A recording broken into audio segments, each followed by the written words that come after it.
하늘아, 안 돼. 그만해. 민준의 절규가 싸늘한 산 공기를 갈랐습니다. 하지만 하늘이는 멈추지 않았어요. 아니, 멈출 수가 없었습니다. 파바박, 파바박. 진돗개 하늘이의 앞발이 미친 듯이 땅을 파헤쳤어요. 흙이 사방으로 튀었고 발톱이 돌에 긁히는 소리가 날카롭게 울렸습니다. 1년 내내 풀 죽어 있던 녀석이 갑자기 어디서 저런 엄청난 힘을 내는지. 형! 하늘이 저거 완전 미쳤나 봐. 동생 서준이 질겁하며 소리쳤어요. 아버지 기일을 맞아 성묘 온 가족은 모두 당황해서 그 자리에 굳어 있었습니다. 하늘이의 눈에는 무언가 절박한 빛이 돌고 있었어요. 마치 반드시 이걸 파내야만 해 라고 말하는 것 같았죠.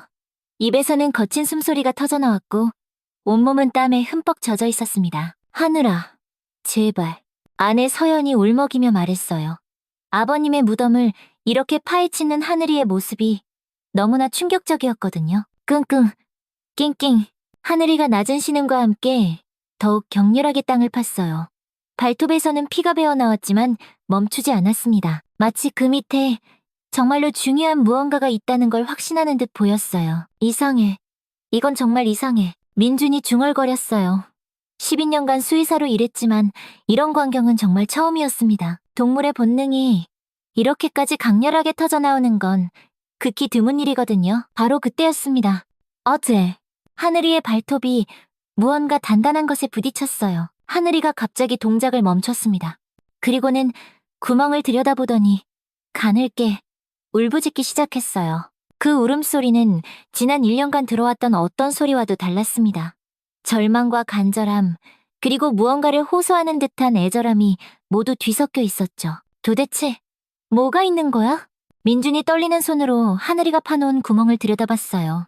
흙 사이로 하얀색의 무언가가 보였습니다. 설마. 그 순간 민준의 등골이 서늘해졌어요.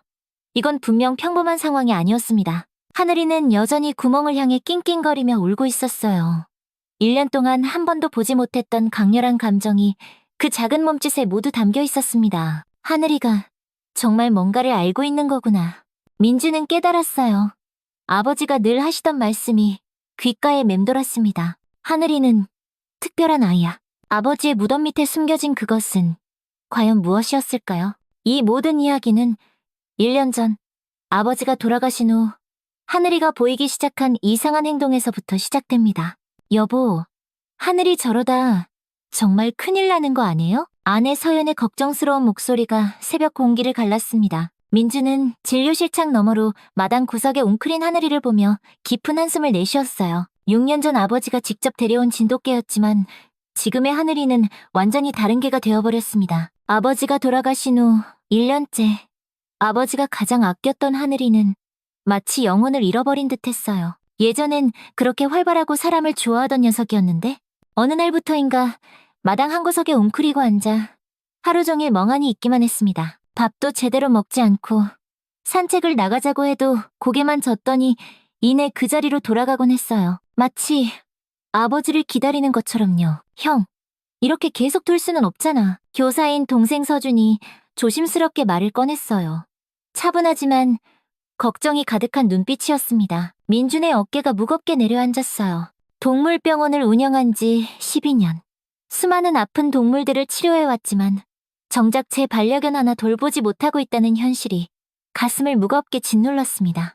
시간이 지나면 괜찮아질 거라고 생각했어요. 개들도 사람처럼 슬픔을 느끼지만 또 적응하며 살아가는 법이니까요. 하지만 1년이 지나도록 하늘이는 변하지 않았습니다. 오히려 상태는 더 심해졌어요. 가끔 마당 한가운데서 하늘을 보고 길게 울부짖곤 했는데 그 소리를 들을 때마다 가슴이 먹먹해졌습니다. 꼭 아버지를 부르는 것만 같았거든요. 하늘아, 밥 먹어야지. 민준이 무릎을 꿇고 하늘이 앞에 앉았어요. 평소 같으면 꼬리를 살랑살랑 흔들며 달려왔을 텐데 하늘이는 민준을 힐끗 보더니 다시 고개를 돌려버렸습니다. 그 무심한 눈빛이 민준의 가슴을 후벼 팠어요. 민준은 지난 1년간 하늘이에게 할 수 있는 모든 검사를 다 해봤습니다. 혈액검사, 엑스레이, 초음파, 심지어 MRI까지. 하지만 결과는 항상 같았어요. 신체적으로는 아무런 이상이 없다는 것. 동료 수의사들에게 자문을 구해봐도 돌아오는 답은 뻔했습니다. 스트레스성 우울증 같네요. 시간이 약일 겁니다. 시간이 약이라고요? 벌써 1년이 지났는데도 하늘이는 전혀 나아지지 않았어요. 오히려 점점 더 심해지고 있었습니다. 체중은 3kg이나 줄었고 윤기가 흐르던 털은 푸석푸석해졌어요. 예전에는 그렇게 좋아하던 장난감들도 거들떠보지 않았죠. 형, 너무 자책하지 마. 서준이 민준의 어깨에 손을 올렸어요. 하지만 민준은 고개를 저었습니다. 수의사로서 자신의 개 하나 제대로 돌볼 수 없다는 사실이 너무나 부끄러웠어요. 동물병원에 오는 보호자들에게는 자신있게 진단하고 치료법을 제시하면서 정작 제 하늘이는 어찌할 바를 모르고 있었으니까요. 아버지가 살아계실 땐 안 그랬는데 민준이 중얼거렸어요. 아버지와 하늘이의 관계는 정말 특별했습니다. 아버지가 마당에 나가 앉으면 하늘이는 항상 옆에 착 붙어 앉았고 아버지가 산책을 나가면 신나게 꼬리를 흔들며 따라 나섰어요. 밤늦게 진료를 마치고 집에 돌아와도 하늘이는 아버지 방 앞에서 잠들곤 했습니다. 아버지가 기침만 해도 하늘이는 바로 달려가 걱정스러운 눈빛으로 아버지를 바라봤어요. 아버지가 화분에 물을 주면 하늘이도 졸졸 따라다니며 꼬리를 흔들었고 아버지가 신문을 읽으면 발밑에 얌전히 엎드려 있곤 했습니다. 아버지가 잠시 외출이라도 하면 하늘이는 대문 앞에서 꼼짝도 않고 아버지가 돌아오기만을 기다렸어요. 하늘이는 특별한 아이야.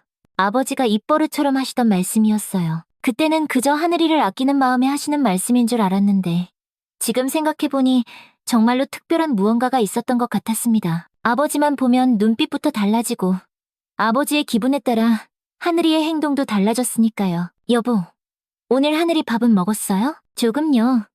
그것도 억지로 먹였어요. 서연의 목소리에 걱정이 가득했습니다.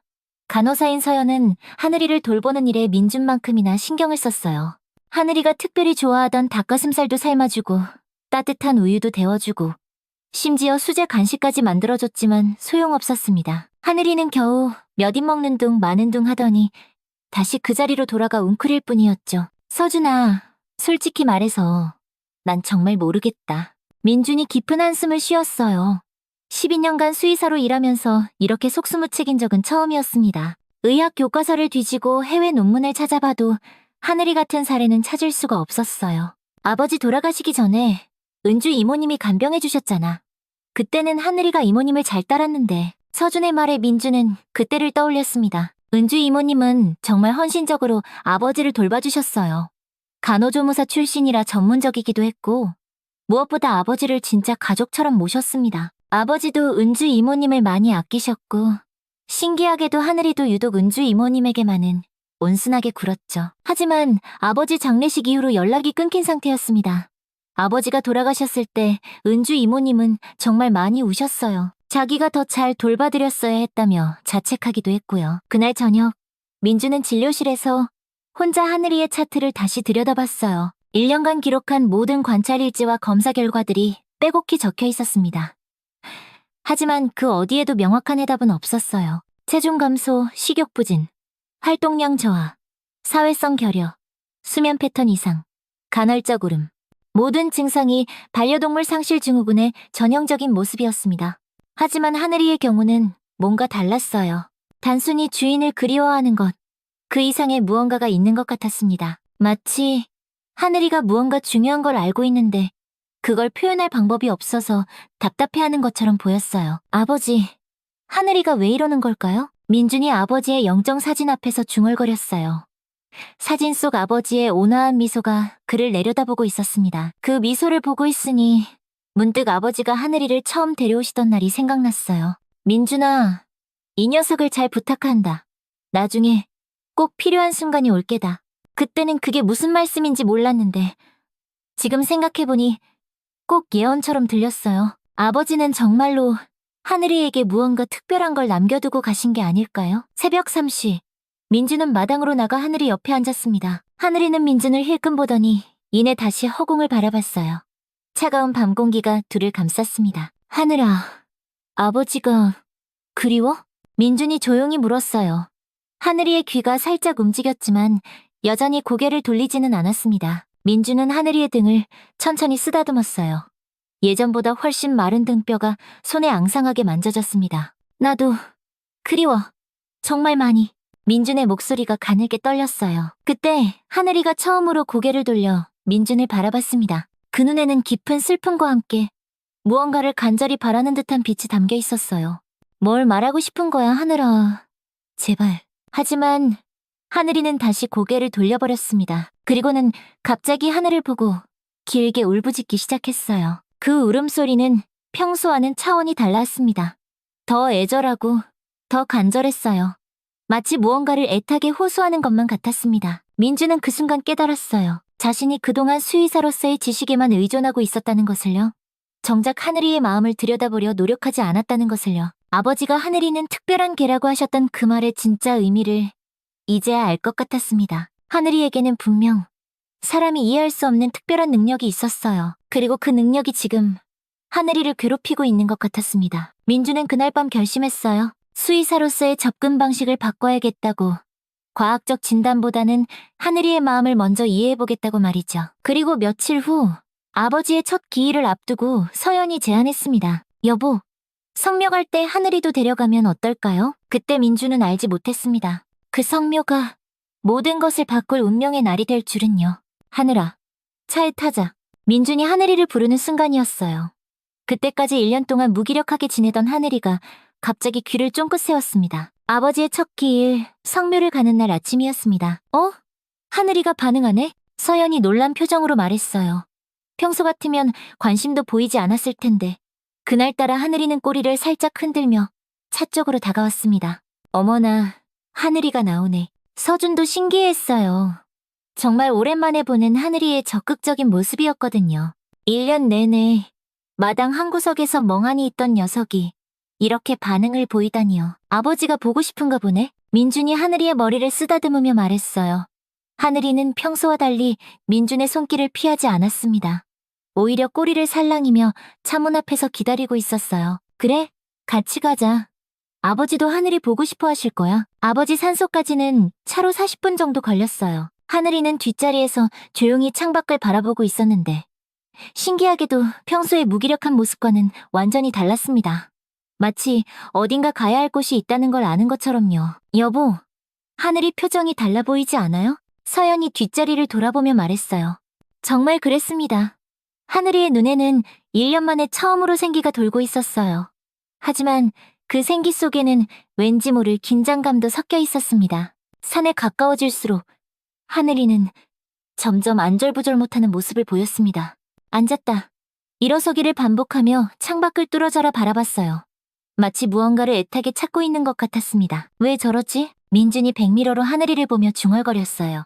수의사로서 동물의 행동 변화에 민감한 민준이었지만 하늘이의 이런 모습은 처음 보는 것이었습니다. 산소에 도착하니 3월의 쌀쌀한 바람이 불어왔어요. 가족들은 성묘 준비를 시작했고 하늘이는 목줄을 풀어주자마자 어딘가로 달려갔습니다. 하늘아, 아버지한테 인사해야지. 서준이 말하자 하늘이는 어느새 무덤 앞에 가만히 앉아 봉분을 바라보고 있더라고요.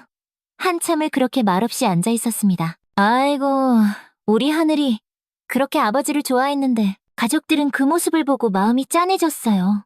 하늘이가 아버지 무덤 앞에서 얌전히 앉아있는 모습이 너무나 애틋했거든요. 마치 아버지와 조용히 대화를 나누고 있는 것 같았습니다. 민주는 제사상을 차리기 시작했어요. 아버지가 좋아하시던 음식들을 정성껏 올리고 향을 피웠습니다. 서연은 꽃을 정리하고 서준은 잔디 주변을 깨끗이 정돈했어요. 아버지, 저희 왔어요. 하늘이도 데려왔어요. 1년 동안 아버지 많이 그리워했거든요. 그렇게 성묘 준비를 하고 있는데 갑자기 상상도 못한 일이 벌어졌습니다. 하늘이가 무덤을 미친 듯이 파기 시작한 거예요. 하늘아, 뭐 하는 거야? 민준이 깜짝 놀라서 소리쳤어요. 하늘이는 앞발로 무덤의 흙을 격렬하게 파헤치며 낑낑거리는 소리를 냈습니다. 1년 동안 한 번도 보지 못했던 엄청난 에너지였어요. 하늘아, 그만해. 서준이 뛰어가서 하늘이를 말렸지만 하늘이는 전혀 멈출 기색이 없었습니다. 오히려 더 격렬하게 파기 시작했어요. 흙이 사방으로 튀었고 발톱이 땅을 긁는 소리가 처절하게 들렸습니다. 어머, 어떡해. 왜 저러는 거야? 서연도 당황한 표정으로 다가왔어요. 하늘이의 행동은 정말 기이했습니다. 1년 동안 기력을 잃고 있던 녀석이 갑자기 이렇게 힘을 쓸 수 있다는 게 믿어지지 않았어요. 하늘이의 눈에는 무언가 절박한 빛이 돌고 있었어요. 마치 반드시 해야만 하는 일이 있다는 듯이요. 입에서는 거친 숨소리가 터져 나왔고 온몸의 털은 땀에 흠뻑 젖어 있었습니다. 하늘아, 안 돼. 민준이 하늘이를 끌어안고 말리려 했지만 하늘이는 민준의 팔을 빠져나가 다시 무덤으로 달려갔습니다. 그리고는 더욱 필사적으로 땅을 파기 시작했어요. 형, 이상해. 하늘이가 이렇게까지 할 리가 없는데. 서준의 말이 맞았어요. 평소 얌전하고 말 잘 듣던 하늘이가 이렇게 고집을 부린 적은 한 번도 없었거든요. 무엇보다 아버지의 무덤을 파다니요. 이건 정말 상상도 할 수 없는 일이었습니다. 하늘이는 마치 무언가에 홀린 것처럼 계속 땅을 팠어요. 발톱이 상해서 피가 나는데도 멈추지 않았습니다. 그 모습이 너무나 처절해서 차마 보고 있을 수가 없었어요. 민준아? 저거 정상이 아닌 것 같은데? 서준이 걱정스러운 목소리로 말했어요. 정말 그랬습니다. 하늘이의 행동은 단순한 그리움이나 스트레스로 설명할 수 있는 수준을 넘어서고 있었어요. 결국 민준과 서준이 함께 달려들어 하늘이를 억지로 끌어안았습니다. 하늘이는 팔다리를 버둥거리며 저항했지만 두 사람의 힘을 당해낼 수는 없었죠. 하늘아, 진정해. 제발. 민준이 하늘이를 꽉 안으며 달랬어요. 하지만 하늘이는 계속 무덤 쪽을 바라보며 낑낑거렸습니다. 그 눈빛에는 무언가 한 맺힌 간절함이 담겨 있었습니다. 혹시 정말 뭐가 있는 건 아닐까? 서연이 조심스럽게 말했어요. 하늘이가 파던 자리를 들여다보니 흙이 조금 파헤쳐진 흔적이 있었지만 특별한 건 보이지 않았습니다. 설마 민주는 무덤을 바라보며 말을 잇지 못했어요. 마음 한편으로는 터무니없는 생각이라고 여겼지만 하늘이의 행동이 너무나도 이상했거든요. 결국 저희는 하늘이를 억지로 차에 태우고 서둘러 성묘를 마쳤습니다. 하지만 하늘이는 차 안에서도 계속 무덤 쪽을 바라보며 낑낑거렸어요. 차창에 앞발을 대고 뒤를 돌아보는 모습이 너무나 애절했습니다. 하늘아, 대체 왜 그러는 거야? 민준이 물었지만 하늘이는 대답할 수 없었어요. 다만 그 눈에는 무언가를 애타게 호소하는 듯한 빛만이 가득했습니다. 집에 도착해서도 하늘이의 이상행동은 계속됐습니다. 마당을 빙글빙글 돌며 헤매더니 갑자기 하늘을 보고 길게 울부짖었어요. 그 울음소리는 평소와 달랐습니다. 더 애절하고 더 간절했어요. 옆집에서 사람이 나올 정도였으니까요. 1년 동안 들어보지 못했던 무언가를 간절히 호소하는 듯한 강렬한 울음이었습니다. 그날 밤 민주는 잠을 이룰 수가 없었습니다. 자꾸만 하늘이의 모습이 눈앞에 아른거렸어요. 필사적으로 무덤을 파던 모습, 차 안에서 애타게 뒤를 돌아보던 모습, 그리고 그 처절했던 울음소리. 설마 정말로 뭔가 있는 건 아니겠지? 하지만 하늘이의 행동은 너무나 확신에 차 있었어요. 마치 그곳에 반드시 있어야 할 무언가가 있다는 걸 아는 것처럼요. 다음 날 저녁, 저희 가족은 한자리에 모였습니다. 다들 어제 하늘이 행동 봤지? 솔직히 말해서 뭔가 이상해. 민준이 먼저 입을 열었습니다. 맞아요. 아직도 어제 일이 믿기지 않아요. 서연도 고개를 끄덕였어요. 서준이 조심스럽게 말했습니다. 혹시 아버지 돌아가실 때 뭔가 이상한 점은 없었어? 그 말에 민준은 잠시 멈칫했습니다. 생각해보니까 아버지가 좀 갑자기 돌아가시긴 했어. 맞아요. 전날까지만 해도 괜찮으셨는데 의사 선생님은 뭐라고 하셨지? 심장마비라고 했지. 연세도 있으시니 자연스러운 임종이라고. 그때는 그냥 그런 줄 알았어요. 아버지 연세도 많으셨고 큰 병치레 없이 편안하게 가신 것에 오히려 다행이라고 생각했었거든요. 근데 지금 생각해보니 좀 갑작스럽긴 했어. 그래, 나도 그때 좀 이상하다고 생각했었어. 서준도 고개를 끄덕였습니다. 형, 혹시 하늘이가 뭔가 알고 있는 건 아닐까? 동물들이 사람이 모르는 걸 안다고 하잖아요. 지진 나기 전에 동물들이 먼저 알아채는 것처럼요. 서연이 말했습니다. 민주는 깊은 한숨을 쉬었어요. 수의사로서 동물의 특별한 감각에 대해서는 잘 알고 있었습니다. 하지만 하늘이의 행동은 그런 일반적인 범주를 넘어선 것 같았어요. 솔직히 말해서 나는 확인해보고 싶어. 민준이 아주 조심스럽게 말을 꺼냈어요. 파묘를 해보는 건 어떨까? 그 말이 나오는 순간 식탁 위에는 무거운 정적이 흘렀습니다. 가족들 사이에서도 의견이 갈릴 수 있는 아주 민감한 문제였으니까요. 형, 그럴 필요까지 있을까? 서준이 조심스럽게 물었어요. 하늘이의 행동이 수상하긴 했지만 파묘까지 하는 건 너무 큰일이 아니냐고요. 나도 처음엔 그렇게 생각했어.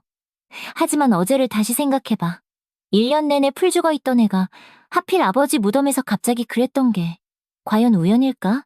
민준의 목소리에는 확신이 담겨 있었어요. 다른 누구도 아니고 하늘이야. 하늘이가 얼마나 똑똑한데. 그리고 아버지랑 얼마나 특별한 사이였는데. 서준이 깊은 한숨을 쉬었어요.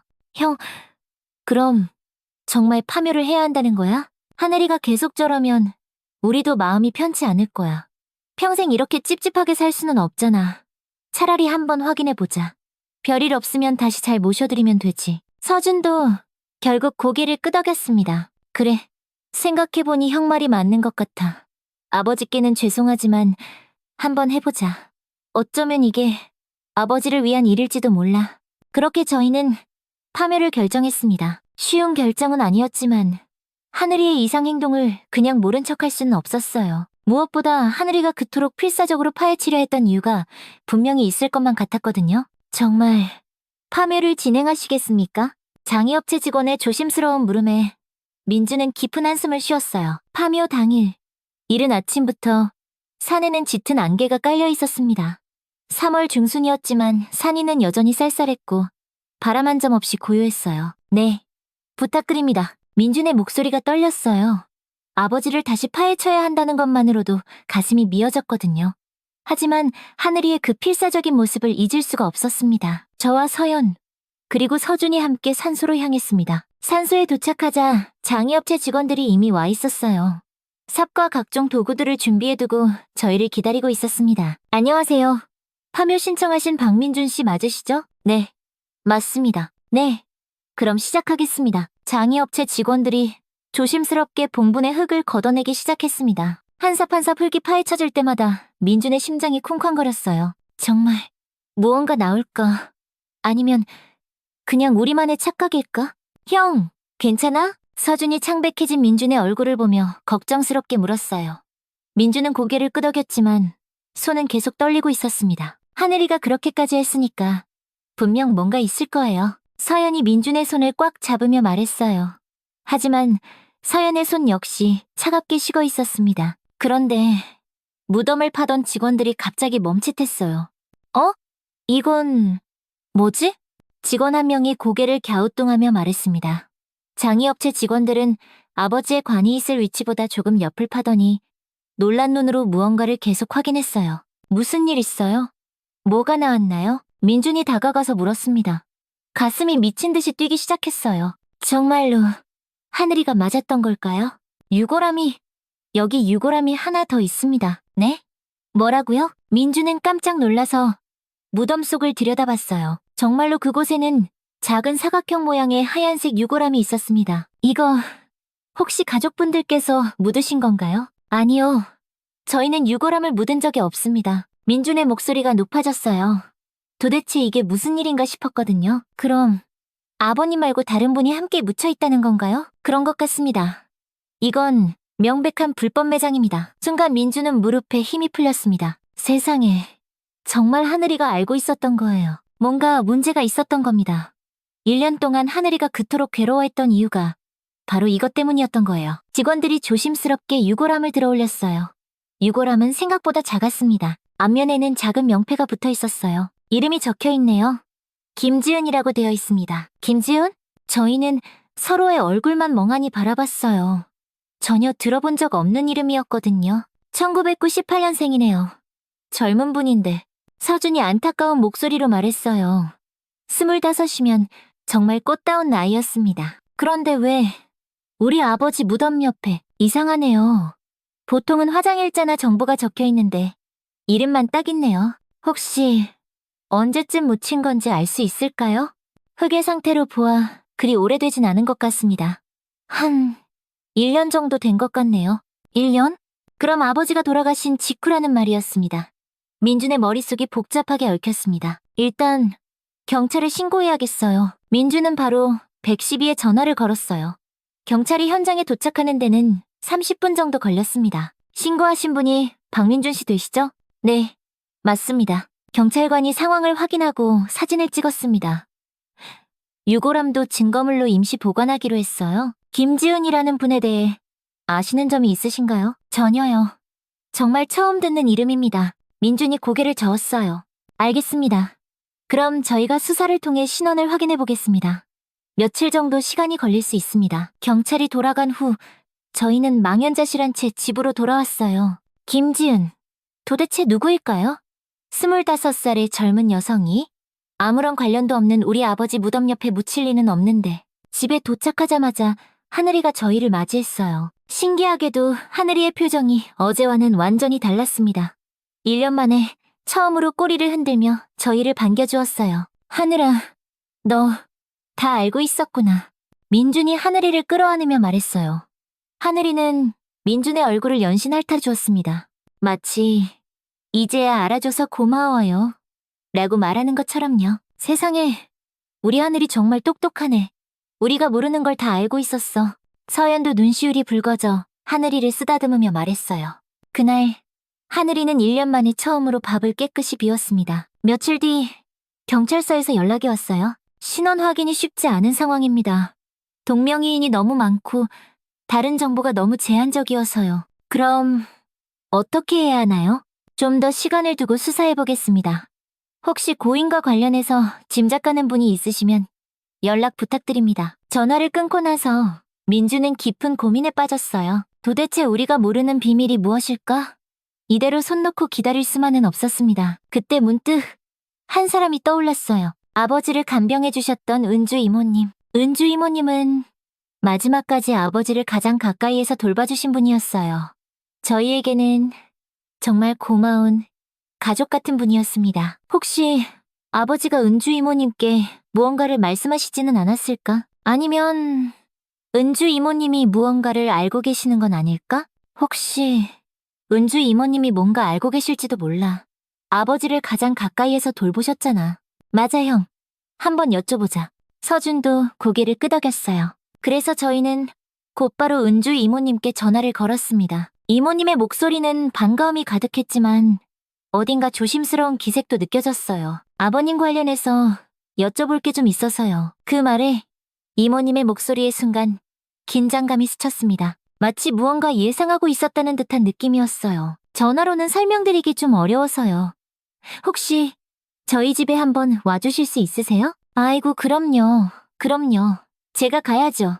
언제든 갈게요. 며칠 후 은주 이모님이 저희 집 초인종을 눌렀어요. 민준 씨, 저 왔어요. 민준이 마중을 나가려는데 하늘이가 갑자기 귀를 쫑긋 세우더니 번개같이 마당으로 뛰어나갔습니다. 대문을 열고 은주 이모님이 들어서는 순간 하늘이와 이모님의 눈이 마주쳤어요. 그런데 그 순간 정말 놀라운 일이 벌어졌습니다. 은주 이모님의 얼굴이 활짝 밝아지는 거예요. 어머나, 하늘아, 잘 지냈니 우리 하늘이? 이모님이 반갑게 소리치며 손을 내밀었어요. 하늘이는 꼬리를 살랑살랑 흔들며 이모님께 달려가더니 다리에 몸을 비비며 애교를 부리기 시작했습니다. 이야, 하늘아.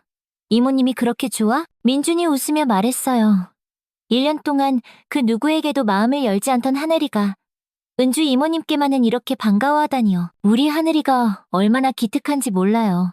제가 아버님 돌봐드릴 때 항상 옆에서 저를 도와줬다니까요. 이모님이 하늘이를 쓰다듬으며 정말 반가워하셨어요. 아이고, 여전히 잘생겼네, 우리 하늘이. 들어오세요, 이모님. 저희는 거실로 자리를 옮겼어요. 이모님은 평소처럼 편안한 모습이었습니다. 서준, 서영과도 반갑게 인사를 나누었죠. 그런데 무슨 일이세요? 아버님 관련해서 여쭤볼 게 있다고 하셨는데 이모님이 묻자 민주는 어떻게 말을 시작해야 할지 망설였습니다. 너무 갑작스럽게 말하면 놀라실 것 같았거든요. 사실은 얼마 전에 하늘이가 아버지 산소에서 계속 이상한 행동을 해서요. 그래서 파묘를 했는데 그 말을 하는 순간 은주 이모님의 얼굴색이 싹 변했습니다. 밝았던 표정은 온데간데 없이 사라지고 극도로 긴장한 듯한 기색이 역력했어요. 파묘요? 네. 하늘이가 자꾸 무덤을 파려고 해서 하도 이상해서 확인해봤는데 민준이 조심스럽게 말을 이어갔습니다. 아버지 무덤 옆에서 유골함이 하나 나왔어요. 김지은이라는 바로 그 순간이었습니다. 은주 이모님이 갑자기 쿵 소리를 내며 바닥에 무릎을 꿇고 앉으셨어요. 이모님, 민준이 깜짝 놀라서 일어났습니다. 왜 그러세요? 어디 아프세요? 하지만 이모님은 고개를 푹 숙인 채 떨리는 목소리로 말씀하셨어요. 정말 죄송합니다. 네? 이모님의 눈에서 눈물이 뚝뚝 떨어지기 시작했어요. 제가 잘못했습니다. 이모님, 무슨 말씀이세요? 일단 일어나세요. 민준이 이모님을 부축해 일으키려 했지만 이모님은 계속 바닥에 주저앉아 계셨어요. 안 돼요. 저는 죄인이에요. 이모님, 제발 침착하시고 무슨 일인지 천천히 말씀해 주세요. 옆에 있던 서준과 서연도 창백해진 얼굴로 이모님을 바라보고 있었어요. 은주 이모님은 한참을 우시다가 고개를 들어 저희를 바라봤습니다. 그 눈에는 깊은 후회와 절망이 가득했어요. 그거 제가 묻은 거예요. 네? 뭐라고요?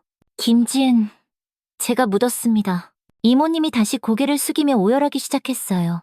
민준은 잠시 말을 잃었습니다. 왜 그런 일을? 민준이 조심스럽게 물었습니다. 분명 이유가 있으시겠죠. 이모님이 아무 이유 없이 그러실 분이 아니란 거 알아요. 괜찮으니까 진정하시고 천천히 얘기해주세요. 은주 이모님은 한참을 더 우시다가 떨리는 목소리로 대답했어요. 김지은은 제 딸이에요. 그 순간 거실에는 숨막히는 정적이 흘렀습니다. 은주 이모님께 딸이 있었다는 것조차 저희는 처음 듣는 이야기였어요. 지은이는 태어날 때부터 심장에 구멍이 있었어요.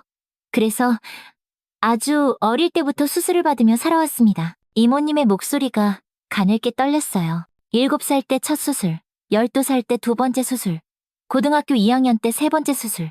지은이의 어린 시절은 거의 병원에서 보냈다고 해도 과언이 아니었죠. 민주는 가슴이 먹먹해졌어요. 수의사로서 아픈 동물들을 많이 봤지만 어린아이가 그토록 힘든 시간을 보냈다는 이야기는 들을 때마다 마음이 아팠거든요. 지은이 아빠는 지은이가 13살 때 교통사고로 세상을 떠났어요. 그때부터 저는 혼자서 아픈 딸을 키워야만 했습니다. 이모님의 눈물이 뺨을 타고 흘러내렸어요. 남편이 남겨놓은 보험금과 살던 집까지 팔아가며 지은이 병원비를 댔어요. 그래도 병원비가 턱없이 부족해서 간병일 청소일 닥치는 대로 일했습니다. 그럼 이모님이 저희 아버지 간병하실 때도 네, 그때도 지은이는 병원에 있었어요. 지은이는 참 착한 아이였어요. 엄마 걱정할까봐 아프다는 소리 한 번 안 했거든요. 이모님이 잠시 말을 멈추고 눈물을 닦았어요. 그런 애가 의대에 갔어요. 자기처럼 아픈 사람들을 돌보는 의사가 되고 싶다고요. 엄마, 내가 의사 되면 엄마는 이제 일 안 해도 돼. 그게 입버릇이었는데 이모님의 목소리가 더욱 심하게 떨리기 시작했어요. 하지만 세상은 너무 잔인했어요. 졸업을 코앞에 두고 있던 어느 날 지은이가 갑자기 쓰러진 겁니다. 어머나, 서연이 저도 모르게 손으로 입을 막았어요. 응급실로 달려갔을 때 의사는 심장 상태가 급격히 악화됐다고 했어요. 당장 큰 수술이 필요하지만 성공 확률은 30%도 안 된다고 했습니다. 이모님의 목소리가 점점 작아졌어요. 그리고 수술비는 5천만 원이었어요.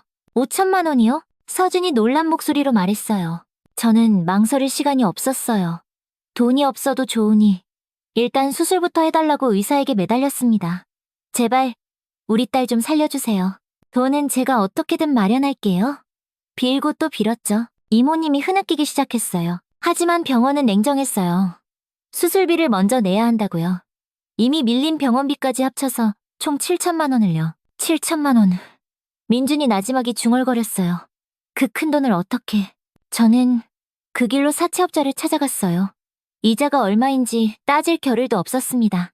딸의 목숨 앞에서는 그런 건 중요하지 않았으니까요. 집에 남은 모든 걸 담보로 잡히고 손에 피가 나도록 도장을 찍었어요. 이모님의 거친 손을 보니 정말로 흉터 자국들이 보였습니다. 수술은 18시간 동안 계속됐어요. 그 시간 동안 저는 병원 복도에서 무릎을 꿇고 기도만 했습니다. 제발 내 딸만은 살려달라고. 내 목숨을 가져가도 좋으니 우리 딸만은 제발 살려달라고요. 이모님의 목소리에는 그때의 절망이 고스란히 담겨 있었어요. 물 한 모금 마시지 않고 화장실도 가지 않고 그냥 계속 기도만 했어요. 수술 결과는 어땠나요? 서연이 조심스럽게 물었어요. 수술은 성공했습니다. 하지만 지은이는 의식을 찾지 못했어요. 혼수 상태입니다. 언제 깨어날지는 알 수 없습니다. 의사의 그 말에 제 세상이 무너져 내렸습니다. 딸의 목숨은 건졌지만 식물인간이 되어 병원 침대에 누워만 있게 된 거예요. 그때부터 저의 진짜 지옥이 시작됐어요. 이모님이 깊은 한숨을 쉬었어요. 매달 병원비는 300만 원씩 나갔고 사채 이자도 매달 250만 원씩 갚아야 했어요.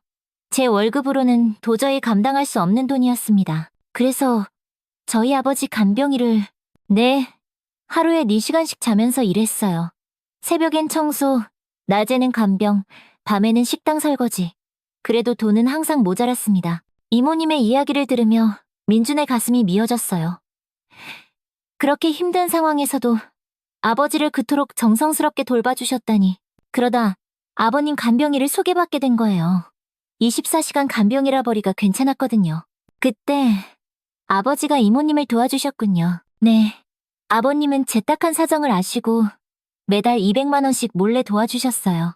그 돈이 아니었다면 저는 정말 이모님이 말을 잊지 못하고 다시 울기 시작했어요. 아버님은 정말 천사 같은 분이셨어요. 저를 친딸처럼 아껴주시고 우리 지은이까지 걱정해주시고 아버님이 돌아가시기 전에 그러셨어요. 나중에, 아주 나중에 은주 씨도 지은이도 세상을 떠나게 되면 내 옆에 묻어주고 싶다고. 우린 가족이니까.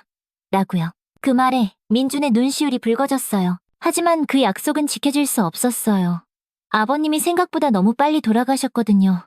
그리고 한 달 뒤에 우리 지은이도 아버님을 따라갔어요. 어머나, 지은이가 세상을 떠난 그날 밤 저는 병원 복도에서 하염없이 울었어요. 정말 세상에 혼자 남겨진 기분이었거든요. 이모님이 고개를 떨구었어요. 딸아이 장례를 치러야 하는데 수중에 돈 한 푼 없었어요. 통장에 남은 돈은 고작 20만 원이 전부였으니까요. 가장 간소하게 장례를 치렀어요. 빈소도 없이 화장장에서 바로 화장하는 걸로요. 지은아, 엄마가 이것밖에 못 해줘서 미안해. 이모님의 목소리가 갈라졌어요. 화장을 마치고 유골함을 손에 받았는데 직원이 묻더군요. 유골은 어떻게 하실 건가요? 봉안당 비용을 물어보니 가장 싼 곳도 300만 원이었어요.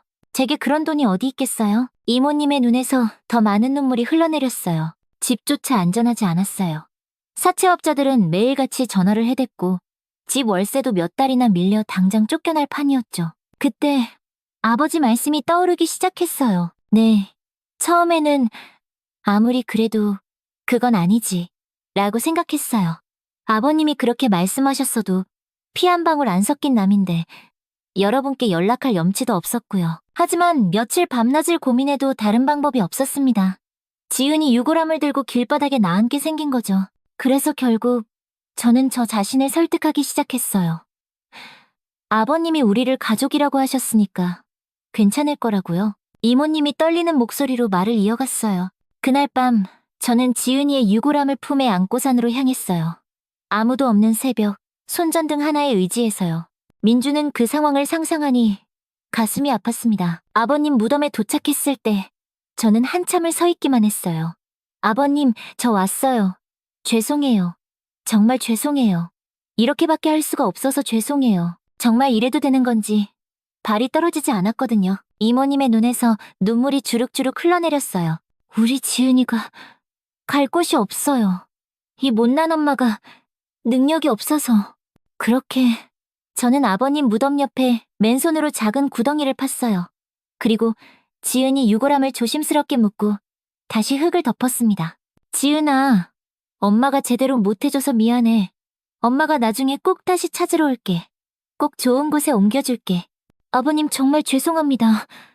감사합니다. 그렇게 지은이는 아버님 옆에 묻히게 된 겁니다. 이모님의 마지막 말이 끝나고 거실에는 깊은 정적이 흘렀습니다. 민주는 아무 말도 할 수가 없었어요.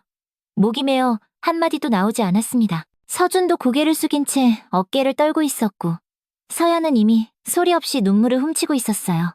정말 죄송합니다.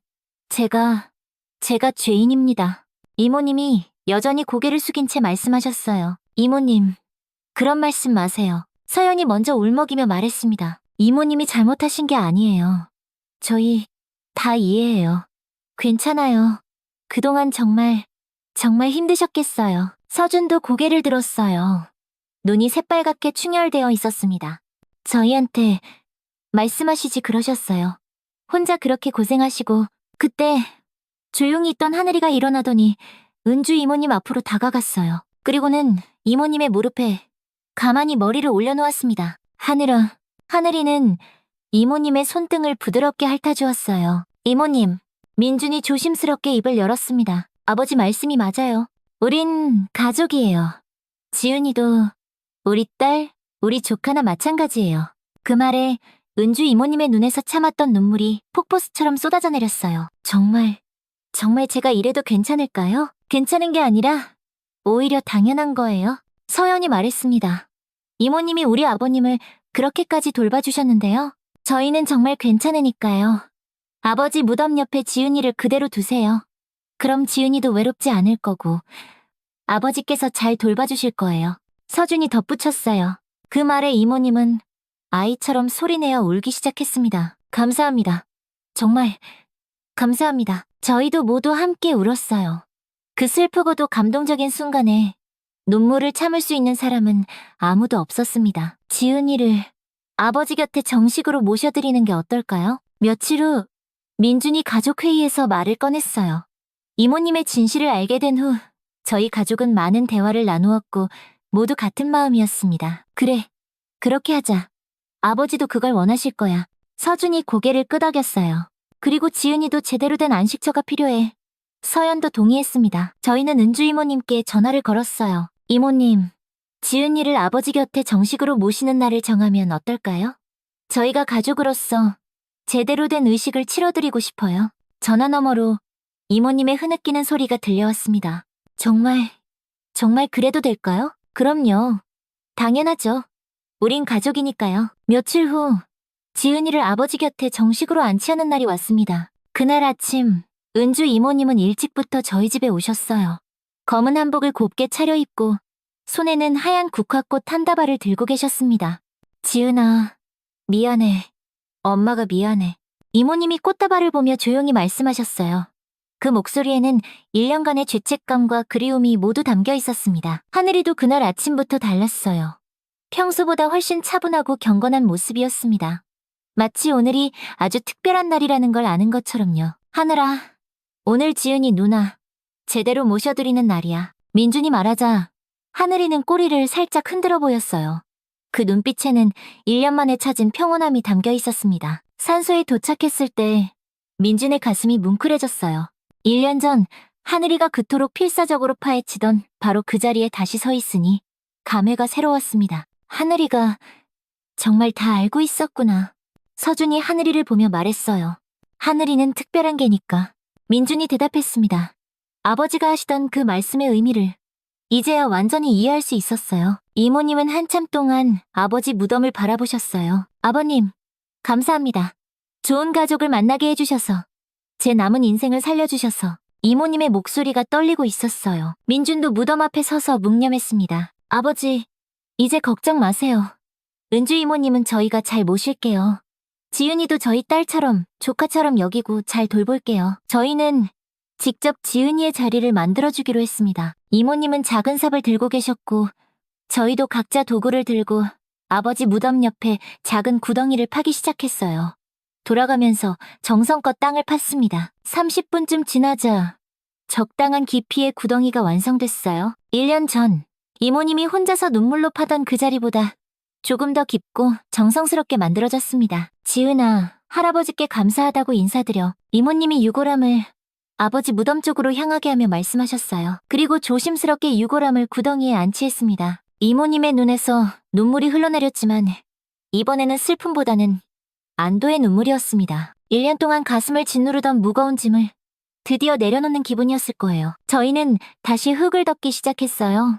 정성스럽게 그리고 조심스럽게 흙을 다 덮고 나서 주변을 깨끗이 정리하고 봉분도 아버지 무덤과 자연스럽게 이어지도록 예쁘게 다듬었습니다. 이모님은 새로 만든 지은이의 자리에 가져온 국화꽃을 한 송이 한 송이 올려놓으셨어요. 지은아, 엄마가 자주 올게.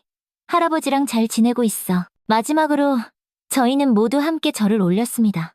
아버지와 지은이에게 드리는 마음 깊은 인사였어요. 집으로 돌아오는 길, 이모님은 계속 감사하다고 말씀하셨어요. 정말 고마워요. 제가 이 은혜를 어떻게 다 갚아야 할지. 이모님, 그런 말씀 마세요. 우린 가족이잖아요. 하늘이는 차 안에서 정말 평온해 보였어요. 1년 동안 품고 있던 무거운 비밀이 드디어 해결되어서인지 표정도 훨씬 밝아졌습니다. 하늘아, 이제 마음이 편하지? 민준이 하늘이의 머리를 쓰다듬자 하늘이는 민준의 손을 살짝 핥아주었어요. 정말 오랜만에 보는 평화로운 모습이었습니다. 그날 저녁, 저희는 또 하나의 중요한 결정을 내렸습니다. 며칠 후, 저희는 이모님을 다시 집으로 모셨어요. 이모님, 아버지 일기장을 찾았는데 이모님이 보셔야 할 것 같아서요. 민준이 아버지의 낡은 일기장을 꺼내 보여드렸습니다. 일기장을 펼치자 아버지의 손글씨가 빼곡히 적혀 있었어요. 일기의 많은 부분은 은주 이모님에 대한 감사와 지은이에 대한 안타까움으로 채워져 있었습니다. 모두 이모님이 해주셨던 이야기 그대로였어요. 아버지는 정말 이모님을 가족처럼 아끼고 고마워하셨습니다. 그런데 저희가 미처 알지 못했던 내용이 일기 마지막 부분에 있었습니다. 2023년 11월 5일. 나는 이제 살 날이 얼마 남지 않은 것 같다. 내가 떠나면 은주 씨는 어떻게 살아갈까 걱정이다. 내 재산의 일부라도 넘겨준다면 좋으련만.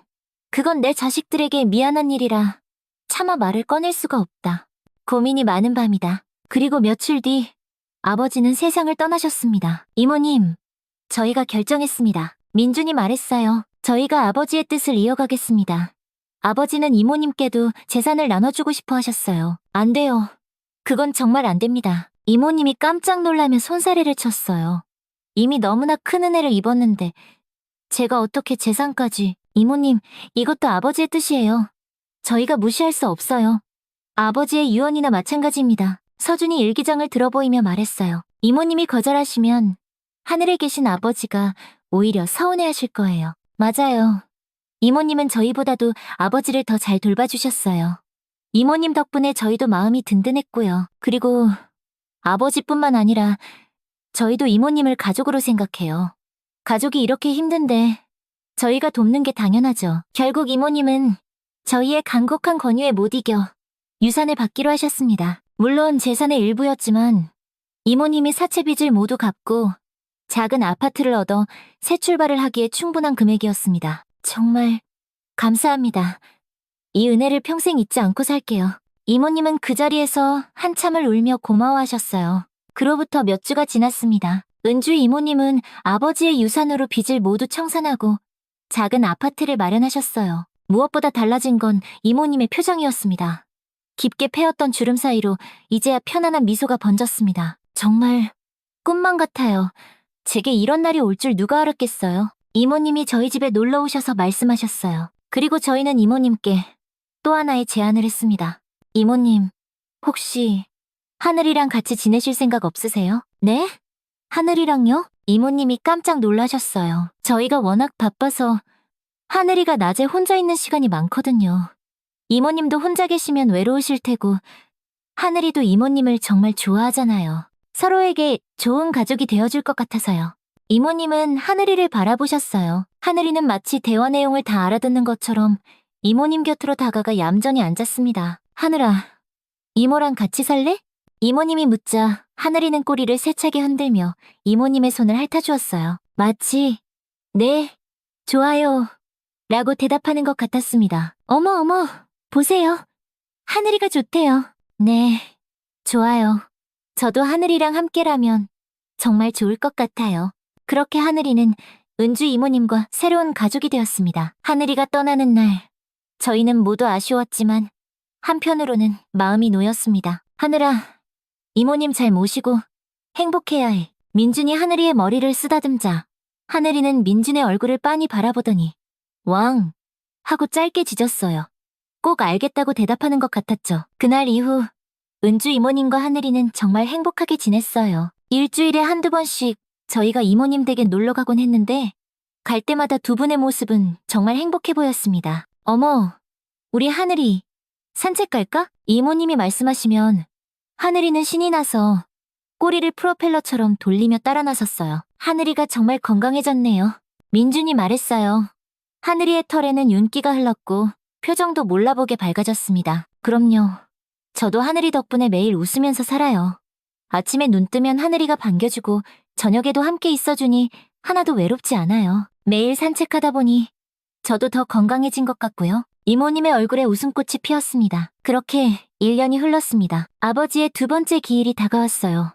그동안 저희 가족에게는 정말 많은 변화가 있었습니다. 은주 이모님은 이제 저희에게 없어서는 안 될 소중한 가족이 되셨고 하늘이는 이모님과 함께 세상 누구보다 행복하게 지내고 있었습니다. 이주기 성묘 전날 밤, 저희는 모두 이모님 댁에 모였습니다. 내일이 아버지 두 번째 기일이네요.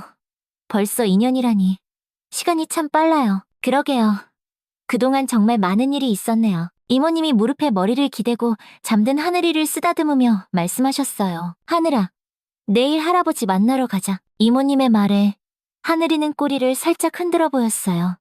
여전히 아버지를 기억하고 있는 것 같았습니다. 다음 날 아침, 저희는 모두 함께 산소로 향했습니다. 은주 이모님과 하늘이, 그리고 저희 가족 모두가 함께였어요. 3월의 산은 정말 아름다웠습니다. 곳곳에 봄꽃이 피어 있었고 새들이 지저귀는 소리가 청명하게 들렸어요. 날씨가 정말 좋네요. 아버님도 기뻐하실 것 같아요. 산소에 도착했을 때 저희는 깜짝 놀랐습니다. 아버지와 지은이의 무덤 주변에 작은 들꽃들이 마치 융단처럼 가득 피어 있었거든요. 마치 누군가 일부러 심어놓은 것처럼 정말 아름답게 피어 있었습니다. 와, 이 꽃들은 언제 이렇게 피었지? 자연적으로 핀 것 같은데 정말 예쁘다. 꼭 아버님이 우리를 위해 준비해주신 선물 같아. 저희는 무덤 앞에서 차례를 지냈습니다. 아버지, 저희 왔어요.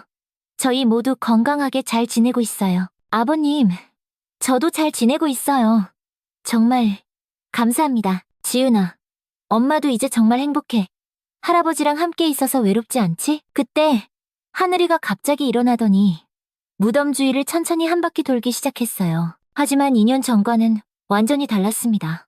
불안해하거나 땅을 파는 대신 아주 평온하게 산책하듯 걷는 거였어요. 하늘이가 인사하는 것 같네. 진우가 말했어요. 하늘이는 무덤을 한 바퀴 돌더니 저희 앞으로 돌아왔어요. 그리고는 두 무덤을 향해 얌전히 앉아 잠시 동안 가만히 있었습니다. 아버님, 하늘이가 인사드려요. 할아버지한테 잘 지낸다고 말씀드려, 하늘아. 이모님의 말에 하늘이는 다시 한번 짧게 왕 하고 짖었어요. 정말 대답하는 것 같았습니다. 그 순간 기분 좋은 바람이 살랑 불어왔어요. 무덤 위의 들꽃들이 바람에 흔들리며 마치 저희에게 손을 흔들어주는 것만 같았습니다. 한참을 그렇게 있다가 저희는 자리에서 일어났습니다. 아버지, 지은아, 저희 갈게요. 또 올게요. 하늘이도 마지막으로 무덤을 한번 바라보더니 작별 인사를 하듯 고개를 살짝 숙였습니다. 집으로 돌아오는 길, 저희 모두의 마음은 따뜻한 온기로 가득 찼습니다. 정말 좋은 성묘였어요. 마음이 편안해지네요. 그날 밤, 민주는 창밖의 달을 보며 많은 생각을 했어요. 2년 전 하늘이가 미친 듯이 무덤을 파던 그날부터 시작된 이 모든 일들. 처음에는 당황스럽고 이해할 수 없었지만 지금 생각해보니 모든 것은 일어나야만 했던 기적 같았습니다. 아버지의 마지막 소원을 이루어드리고 은주 이모님과 지은이를 진짜 가족으로 받아들이고 모두가 행복해질 수 있도록 그 모든 기적의 중심에는 바로 하늘이가 있었습니다. 정말 영리하고 따뜻하고 특별한 녀석. 하늘아, 고마워. 오늘 이야기는 여기까지입니다. 여러분의 삶에도 하늘이와 같은 따뜻한 기적이 함께하기를 바랍니다. 오늘도 건강하고 행복한 하루 보내세요. 감사합니다.